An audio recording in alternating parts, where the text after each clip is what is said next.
চালাবি শালা। আরে না, আরে না, আরে না স্যার, ক্লাসে মোবাইল চালাবি, ক্লাসে ক্লাসে দে মোবাইল, ক্লাসে মোবাইল চালাতে আসছে। স্যার আপনি অনেক বড় ভুল করছেন, আমি আপনাকে ছাড়বো না। চলো বাচ্চারা, ছুটি হয়ে গেছে, সবাই বাড়ি যাও।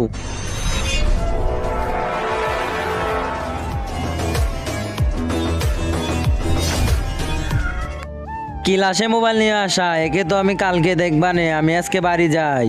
আসতে দাও ওই স্যারকে, আমি ছাড়বো না। কিন্তু তার আগে বন্ধুরা, তোমরা কি আল্লাহ তাআলার এই ঘরটিকে ভালোবাসো নাকি এই মন্দির ঘরটিকে ভালোবাসো? যদি আল্লাহ তাআলার এই ঘরটিকে ভালোবাসো তাহলে ভিডিওতে একটি লাইক করে চ্যানেলটি সাবস্ক্রাইব করে দিও, আর কমেন্টে লিখে দিও আই লাভ ইউ আল্লাহ। আর যদি না করো আমি বুঝে যাবো যে তুমি মন্দির ঘরটিকে ভালোবাসো। আমি স্যারকে মেরে দিব না ছেড়ে দিব, আপনারা ভিডিওতে লাইক করে কমেন্টে জানান।